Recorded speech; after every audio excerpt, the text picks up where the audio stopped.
Caros alunos, aqui, professor Afonso.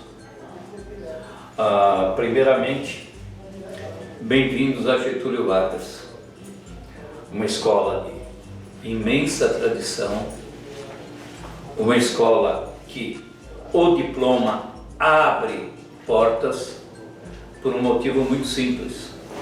Provavelmente do outro lado da porta estará um ex-aluno nosso, face à nossa tradição e à nossa qualidade de ensino. Logicamente, vocês que estão adentrando agora na Getúlio são alunos especiais. Aliás, eu refuto vocês de sortudos, porque não é fácil entrar na Getúlio Vargas, porque você tem que passar por um vestibular. Vocês não passaram por um vestibular. Vocês, face a essa pandemia do Covid-19, vocês entraram via currículo. Espero que realmente o currículo de vocês façam jus a serem alunos GB, ok? Eu vou dividir estas aulas de eletricidade com vocês, com o professor Enio Filoni. Professor Enio Filoni, conceituado professor na área técnica, já foi professor da Federal de São Paulo, da Unip, e hoje, face ao tempo decorrido, carreira andando, etc., ele se notabilizou em ficar só na Getúlio Vargas, onde ele é o coordenador do curso de mecatrônica. O nosso curso vai ser baseado neste livro aqui, ó, este livro, ok? Lendo os lados dele, eletrônica, eletricidade, corrente contínua, que é de autoria do professor Enio, que vai ser professor de vocês. Provavelmente ele vai dizer para vocês onde adquirir o livro, como adquirir o livro. Não há necessidade de adquirir o livro, mas obviamente facilita. Neste começo eu vou procurar postar as principais coisas do livro no Teams, que é o programa que com o que a gente vai dar as aulas remotas para vocês, ok? Eu sou engenheiro eletricista, formado em 1972, ano esse que adentrei a escola, portanto eu tenho mais de 45 anos de Getúlio Vargas. Por que tanto tempo? Porque eu fui engenheiro durante 35 anos até me aposentar. Durante o meu período de engenharia, eu também, por coisas que com o tempo eu vou contar para vocês como aconteceu, eu acabei indo ser professor, primeiramente para ajudar uma colega que precisava de um substituto, e fui ficando e fiquei. Conforme eu me aposentei, é muito ruim ficar não fazendo nada em casa, então eu resolvi continuar como professor. O que ocorreu, até ampliei as minhas funções de professor, ok? Professor Enio, aliás, minha formação eu sou engenheiro eletricista, modalidade eletrotécnica. Tenho pós-graduação em psicopedagogia, tenho várias extensões universitárias em eletricidade e a vida toda eu fui especialista em iluminação, principalmente iluminação pública, certo? Ok? Trabalhei 35 anos como engenheiro e agora somente como professor, ok? Vou dar aula para vocês de eletricidade, certo? e de instalações elétricas, ok? Fui e serei projetista de instalações elétricas, fiz diversas obras de instalações elétricas. Portanto, as dúvidas que vocês tiverem, podem perguntar para mim, assim como para o professor Enio, que a gente tem vasta experiência no assunto. Ponto. Mas nesse momento nós vamos falar de eletricidade, ok? Ao se falar de eletricidade, vocês devem perguntar: o que é isso? Como apareceu? Certo? A eletricidade diz a história que o primeiro a falar, a sugerir, falar ou mencionar eletricidade foi um grego chamado Tales de Mileto.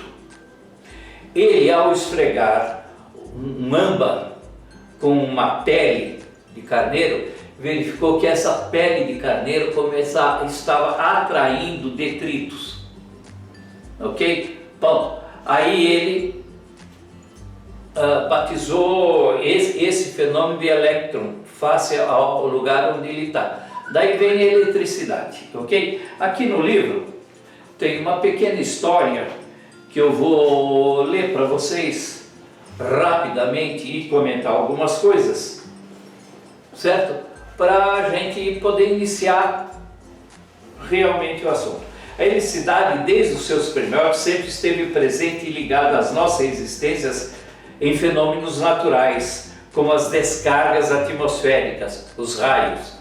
Nós vamos falar muito desses raios. O primeiro estudo ou contato efetivo do homem com a eletricidade que se tem conhecimento vem da Grécia Antiga, onde Tales de Mileto, acabei de mencionar, ao atritar pele de carneiro com âmbar amarelo, do grego electron, daí a origem do nome eletricidade, observou que o âmbar passou a atrair fragmentos de outros materiais, como palha ou madeira. O estudo da eletricidade, ao longo dos tempos, se deve graças a grandes nomes da ciência. Vamos citar alguns: o Coulomb, o Alexander Volta, o Faraday, e muitos outros, certo? O George Simonyi, até o próprio Isaac Newton, e Holland, Faraday, e por aí adentro, certo? Em 1884, Edison, já nos Estados Unidos, Thomas Edison, desenvolveu a lâmpada elétrica. Fleming inventou a válvula em 1906. Forrest criou o triodo em 1948. Barden desenvolveu o transistor. Em 1970 começam a surgir os circuitos integrados, que é o que predomina nos dias de hoje. Uma coisa importante que a gente comece a falar, certo? Vocês que vão trabalhar no ramo de eletricidade, tenham em mente, eletricidade voa, os conhecimentos elétricos voam, não dá para ficar parado, certo? Eu, enquanto engenheiro eletricista, a vida toda estudei, me atualizei. Na minha época a gente era eletrotécnica ou eletrônica, você escolhia um ou outro. Quando eu fiz engenharia eram os dois, era engenheiro eletricista, eram os dois. Depois se separa eletricidade e eletrônica. Hoje, nossa senhora, já tem 5, 6 modalidades diferentes, ok? A gente vai se atualizando e vocês, lembrem-se, se vão seguir esse ramo, vão estudar para o resto da vida. Eu nem imagino onde a eletricidade vai parar, certo? Do jeito que as coisas estão caminhando, certo? Mas, para o início do nosso estudo de eletricidade, vamos começar com o átomo. O que é o átomo? Certo? É a menor quantidade divisível do elemento químico, certo? Menor quantidade divisível do elemento químico. O átomo é formado por um núcleo central, onde aqui no núcleo central nós temos partículas chamadas prótons, que por convenção a gente fala que esses prótons têm carga positiva. Isso é por convenção. Os cientistas lá no fim do século antepassado e no começo do século passado, assim convencionaram. Dentro desse núcleo nós também temos outra partícula que a gente chama de nêutrons. A gente chama de nêutrons, convivendo aqui dentro. Uma curiosidade para vocês, caros alunos, é o seguinte: esse núcleo aqui central, certo? Onde a gente imagina que tenha prótons e nêutrons, hoje a gente já sabe que tem muitas outras partículas menores do que próton e nêutron. Hoje face à física quântica, a gente sabe que o nêutron nada mais é do que a conjugação de próton e elétron. Você juntando um próton e um elétron, você forma um nêutron. Mas isso é física quântica. Para nós ainda continua próton, elétron e nêutron. Certo? E os elétrons, onde estariam? Os elétrons estão em eletroesferas. Eletroesferas. Aqui, ó, é uma bola, hein? Uma eletroesfera, várias eletroesferas, certo? Várias eletroesferas, certo? Onde nós temos as cargas negativas, certo?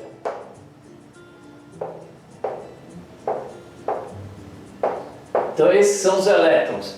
E nós temos várias eletroesferas, certo? Várias eletroesferas, ok? Então isso aqui que eu desenhei aqui é um átomo, ok? Onde eu tenho um núcleo central com prótons e nêutrons e em eletroesferas, bolas, circulando essa bola central, nós temos elétrons em movimento. Esses elétrons estão constantemente em movimento, certo? Como vocês aprenderam em física, movimento circular tem uma força. Movimento circular tem uma força, certo? Centrífuga, que tende a expulsar os elétrons para fora. Mas a atração elétrica do núcleo sobre ele forma uma força de atração, certo? Uma força de atração que equilibra e fica tudo girando. Imagine que o nosso átomo seja o nosso sistema solar, onde o núcleo central seja o Sol e os elétrons sejam os planetas em volta, certo? Então a Terra seria este planeta aqui, certo? E ela só não vai de encontro ao Sol porque ela tem um movimento circular que gera essas forças centrífugas. E o Sol atrai a Terra através da lei da gravidade, certo? Massa atrai massa, então o Sol atrai a Terra e assim vai seguindo essa mecânica celeste, tudo bem estabilizado, ok? Bom, como eu falei para vocês, um negócio importante que eu já citei. Agora nós vamos conversar um pouquinho. Eu falei que os prótons são positivos e os elétrons são negativos por convenção. Na realidade, o que eu estou dizendo é que o próton tem carga positiva e o elétron tem carga negativa. Carga. O que é carga? Eis a primeira pergunta que nós temos que nos fazer. O que é carga? Carga, certo? É um conceito bastante intuitivo. Todos vocês sabem o que é carga. Vou dar um pequeno exemplo para vocês da nossa prática diária.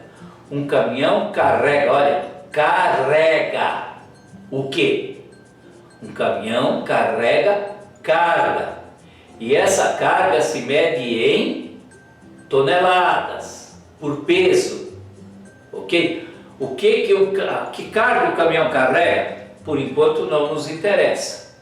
Mas vou adiantar um pouquinho. Por exemplo, o caminhão está carregando uma carga de arroz. O que eu vou fazer com essa carga de arroz? Certo? Vou comer o arroz. Por que eu preciso comer o arroz? Para o meu organismo gerar energia.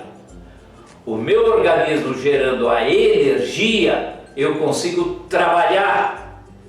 Então, como é que funciona? Carga está na natureza. Eu absorvo carga e trabalho. Então, como é que é? Carga, energia, trabalho. Um outro exemplo. Por exemplo, uma lâmpada elétrica. Certo? Eu pego carga, transfiro essa carga para a lâmpada transforma essa carga em energia e trabalha, gerando luz e calor. Então, carga vai para a lâmpada que gera energia e trabalha, produzindo luz e calor, ok?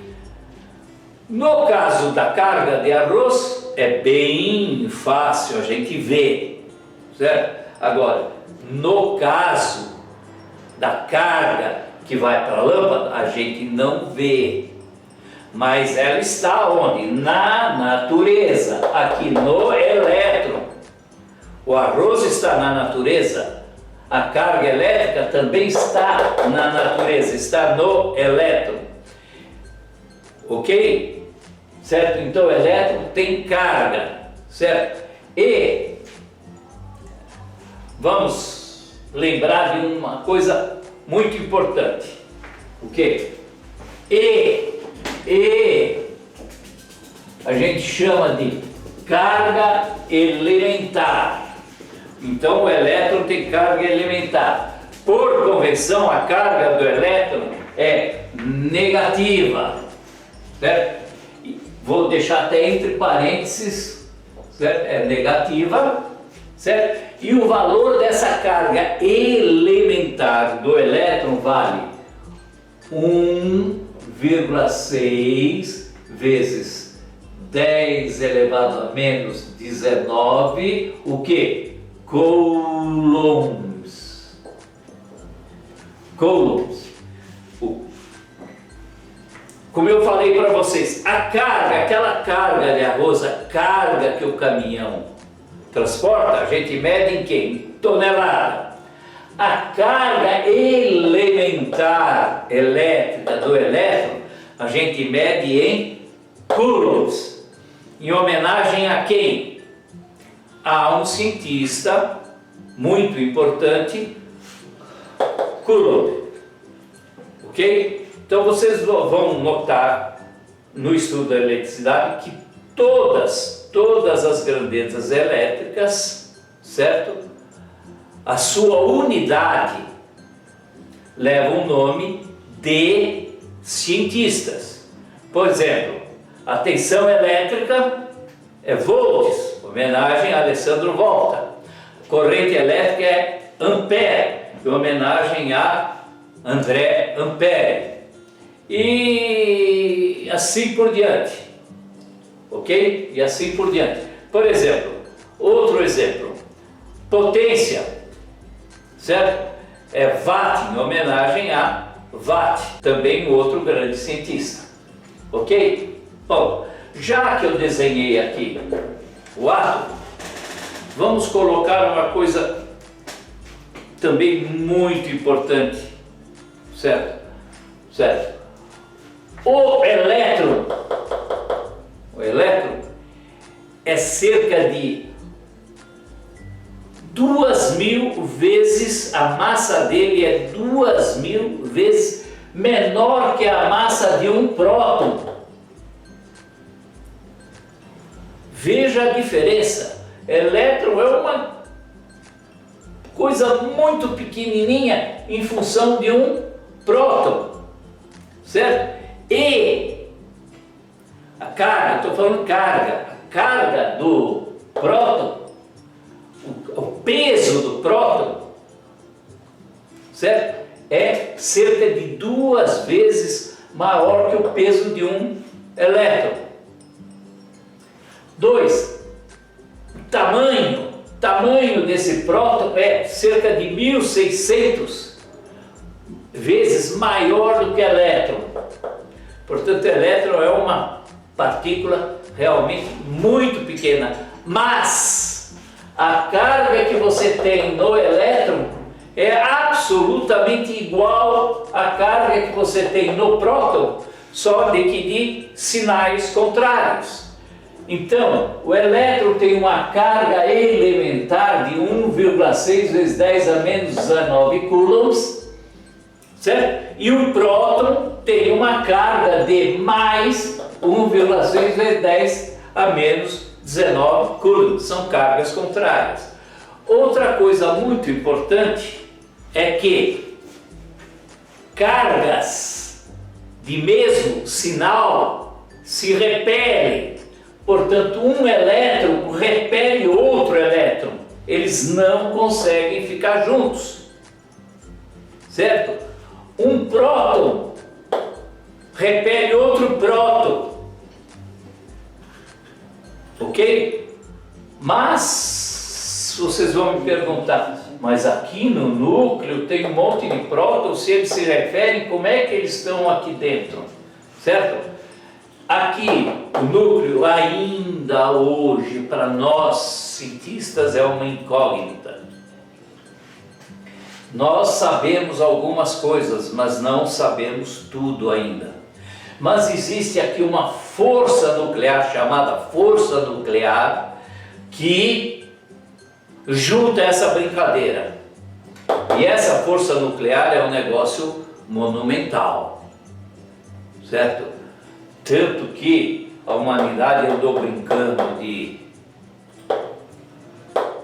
bombardear núcleos e acabou descobrindo, infelizmente, o poder nuclear desse negócio aí, criando as bombas atômicas, bomba de nitrogênio e outras coisas mais, ok? Então este núcleo central ainda é uma incógnita para a gente. Ok?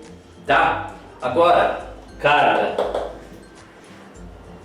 Como eu falei para vocês, eu pego essa carga, levo até a lâmpada pega essa carga, transforma em energia e trabalha luz e calor.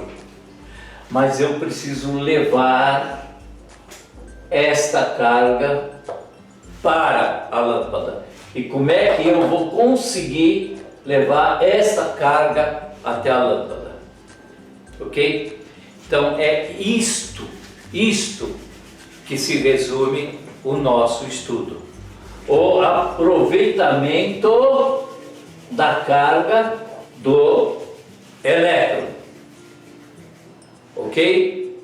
Certo? O aproveitamento da carga do elétron. Para a gente não fugir aqui do livro, vamos começar agora a falar de coisas que vocês já sabem, mas é bom a gente relembrar. Qual foi a primeira vez que vocês ouviram falar em eletricidade? Vocês vão se lembrar, e alguns vão falar, não, foi quando eu levei um choque, outro vai falar, foi a professora lá do primário, lá da escola, lá, etc. E exatamente isso aí. Vocês ouviram falar de eletricidade de vários jeitos, mas oficialmente, pela primeira vez que vocês ouviram falar de eletricidade, foi quando a professorinha lá no primário pegou uma régua, certo? Pegou um pano, certo? Esfregou bastante a régua, certo? Aí ela colocou uns papelzinhos na mesa, aproximou a régua dos papelzinhos e o que aconteceu? A régua atraiu os papelzinhos e o papelzinho, quando batia na régua, caía de novo, voltava. Ok? Então aí ela falou, isto chama-se eletrização por atrito. Exatamente isso, eletrização por atrito. Ok? Essa é uma das maneiras de se obter energia elétrica, eletrização por atrito. Existem outras maneiras, por exemplo, por indução, certo? Um campo, certo? Um campo elétrico interagindo num átomo, ele isola esses elétrons. Isso é muito usado nas geradoras, nas hidrelétricas, nas geradoras eólicas, nas geradoras térmicas, certo? São campos magnéticos, certo? São campos magnéticos, certo? Por reação química, que é o caso das pilhas, certo? Um ácido reagindo num metal, certo? Libera elétrons, certo? Ok? E a gente obtém a energia elétrica por reação química, ok? Ponto. Vou falar, já que eu falei por atrito, vou falar de um negócio que eu gosto muito em aula presencial de brincar com vocês, mas infelizmente por hora não vai ser possível a gente brincar com vocês, mas vamos lembrar uma coisa. Primeira coisa, gente, quando vocês olham assim para o céu e veem aquela nuvem preta, grande, lá no céu, você fala assim para o seu amigo, nossa, aquela nuvem está carregada. Pode ser que você não saiba o que você falou, mas você falou o português claríssimo. A nuvem está carregada. Exatamente isso. Ela está com carga, está carregada. Ok? Aí você pensa, pô, então toda nuvem preta está carregada? Primeiro, nuvem preta é um negócio estranho, né? Primeiro, como é que se forma a nuvem preta? Deixa eu dar uma limpada aqui na minha lousa, certo? E a gente vai falar um pouquinho desse fenômeno atmosférico que, para a eletricidade, é um fenômeno bastante importante.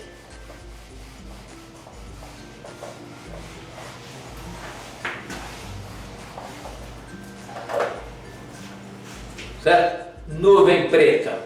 Bem, a nuvem não é preta. Certo? Por que ela fica preta? É simples. Eu vou colocar, olha, a Terra está aqui, ó. A Terra está aqui. Aqui o Sol, os raios solares, tá?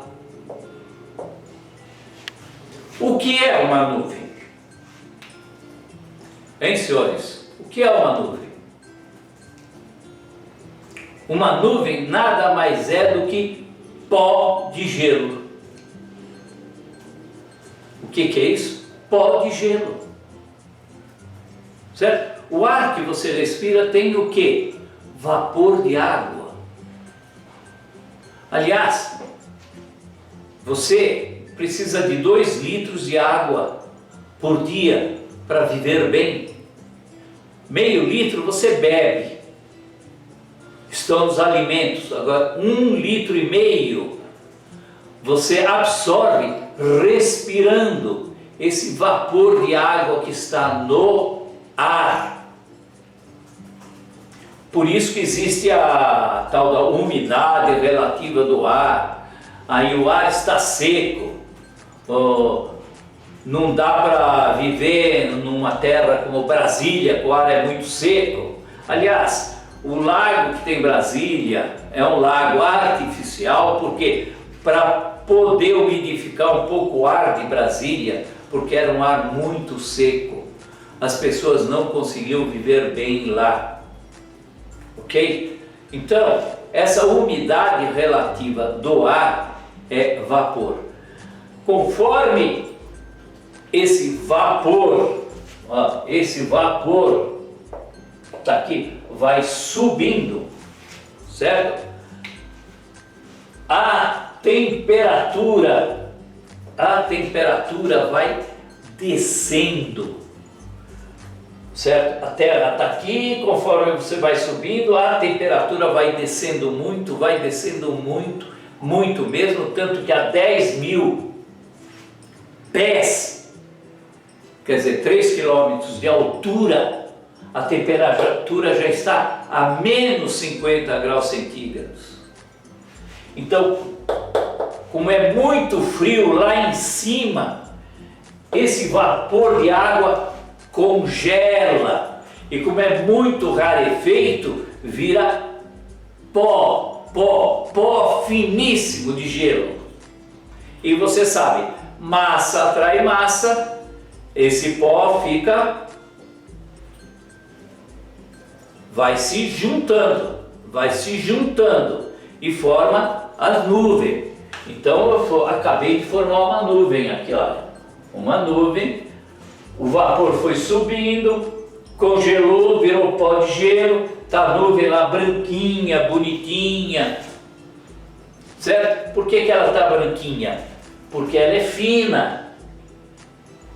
Os raios solares estão passando tranquilamente por ela. Aí o que acontece? Ela vai engrossando, passa menos raio, vai engrossando, menos raio ainda, vai engrossando, você começa a enxergar ela escura. Por quê? Porque não está passando os raios solares, não estão passando pela nuvem, porque ela é uma nuvem muito grossa.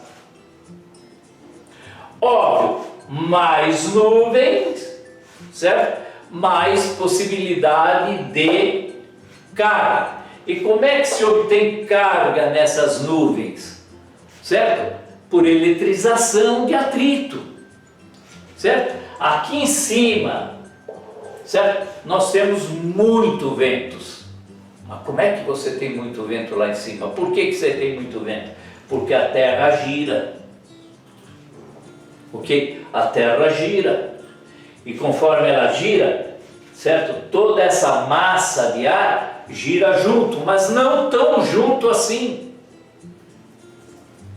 certo? As mais próximas vai junto, as menos próximas tem velocidade menor e acaba se formando vácuos, isto é, zonas de pouco ar, que é a chamada depressão.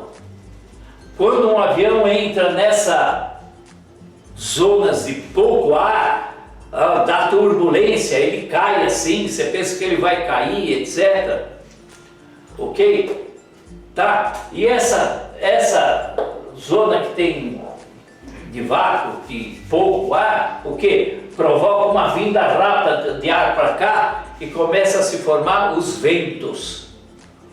Os ventos. E ventos esses que aqui na superfície da Terra acabam até fazendo estrago. Ok? Agora esses ventos,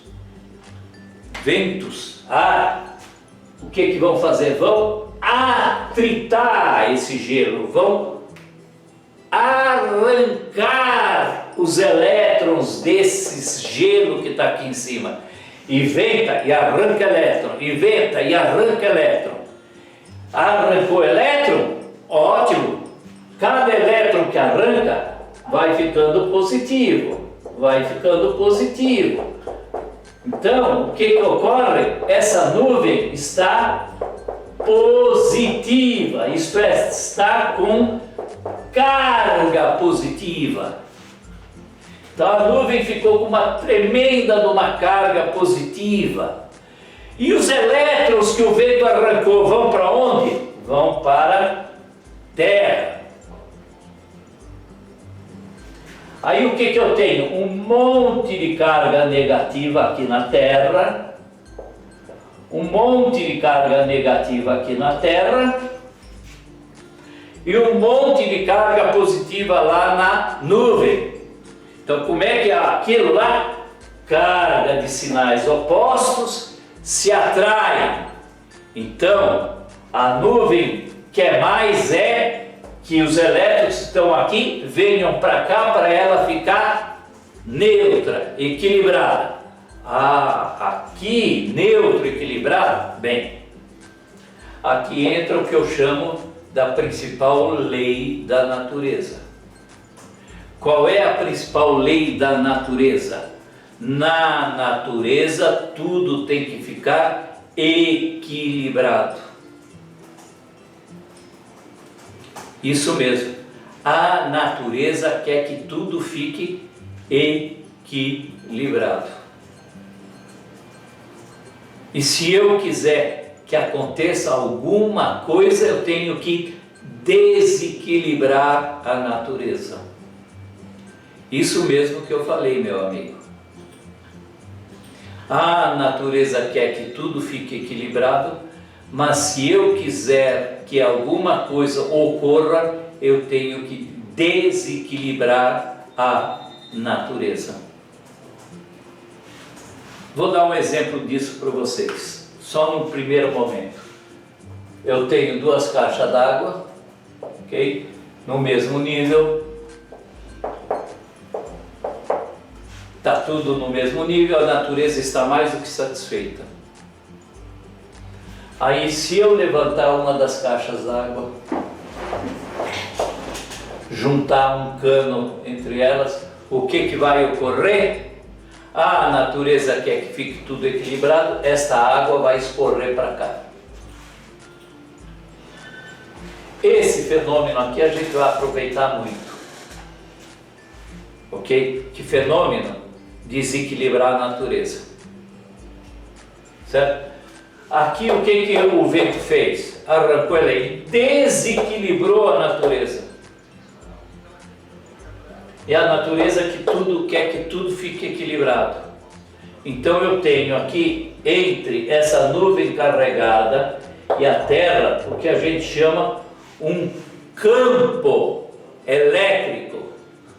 Um campo elétrico. Ok?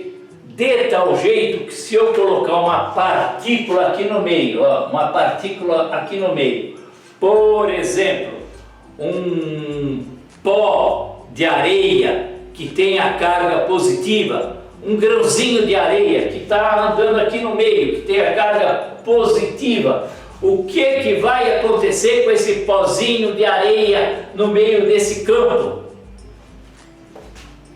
As cargas positivas daqui, o que vão fazer? Vai embora, bicho, não quero nada com você. E esses caras, o que vão fazer? Venha, eu quero você, atrai. Esse aqui expulsa, esse aqui atrai. Então eu acabei de formar uma força elétrica nesse pozinho que está no meio desse campo elétrico. Ok? Força elétrica. Ok? Quem foi o cara que demonstrou quanto vale essa força elétrica? Foi o Coulomb. Então essa lei vai se chamar de primeira lei de Coulomb, ou lei de Coulomb. Deixa eu dar uma limpada aqui na minha lousa. Bem, dito isso, eu estava falando da lei de Coulomb, força elétrica, ok? Então, a lei de Coulomb, ela foi baseada na lei da gravidade de Newton, de Isaac Newton. O que Isaac Newton fala? Diz a lenda, eu digo lenda, porque tudo que vem da Inglaterra é lenda, certo? Nós temos a lenda do rei Arthur, da Excalibur, e assim por diante. Não vamos entrar muito no mérito. Tudo lá é lenda. Então Isaac Newton estava descansando debaixo de uma macieira. Eis que uma das maçãs cai e bate bem na cabeça de Isaac Newton. Se fosse a gente, falava aquele palavrão e ficava por isso mesmo. Mas Isaac Newton, o que fez? A maçã caiu na minha cabeça. Por que a maçã caiu na minha cabeça? Por que será que a maçã caiu na minha cabeça? E ele ficou raciocinando e chegou à conclusão: já sei, a massa da maçã foi atraída pela massa da terra, assim como a maçã atraiu a terra, certo?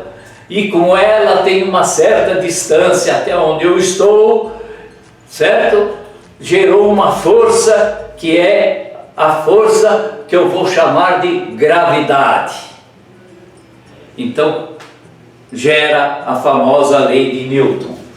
Força vai ser igual a quê? A massa da primeira, massa 1, vezes a massa da segunda, massa 2. Então aqui seria a massa da maçã, a massa da terra, dividido pela distância ao quadrado. Ok? Tá faltando alguma coisa aí? Tá. Uma constante física.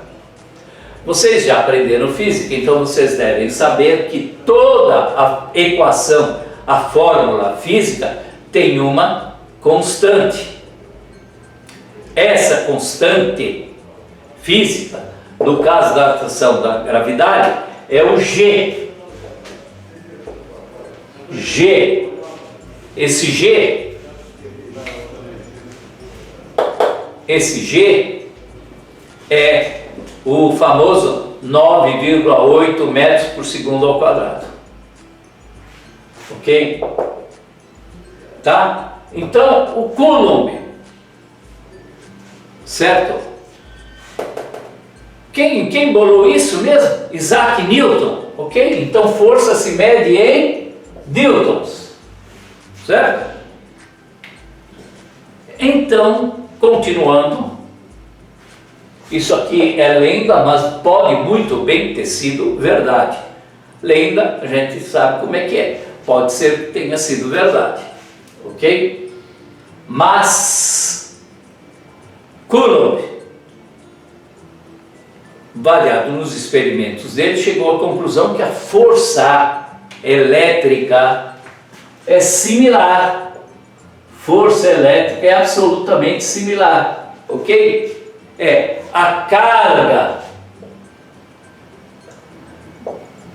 do primeiro objeto, no caso ali das nuvens, a carga da nuvem lá em cima, vezes a carga 2, que seria a carga dos elétrons da Terra, certo? Inversamente proporcional à distância ao quadrado, certo? Entre elas, entre as cargas, vezes uma constante física que a gente vai chamar de K. Ok? Então o que nós temos aqui? A lei de Coulomb. O K é uma constante que chama-se constante de proporcionalidade do meio e vale 9 vezes 10 elevado à nona potência, certo? Newtons metros ao quadrado sobre coulombs ao quadrado. Ok? Esta constante de proporcionalidade do meio, certo? Não precisa decorar, porque normalmente todos os problemas eles dão o valor. Ponto. Outra curiosidade, a gente não vai usar a constante de proporcionalidade do meio, por exemplo, do meio água, do meio ar, certo? A gente vai sempre usar o K0. K0 o que é? Do vácuo. Por quê? Porque elas são muito próximas. Olha o tamanho dela, 10 à nona. Portanto, o valor vai ser ridiculamente pequeno se eu ficar mexendo nisso. Então, a gente vai sempre usar, para os nossos exercícios, esse valor, 9 vezes 10 elevado à nona newtons metros quadrados por coulombs ao quadrado. Ok? Dito isto, certo? Na próxima aula, a gente já vai entrar com exercícios.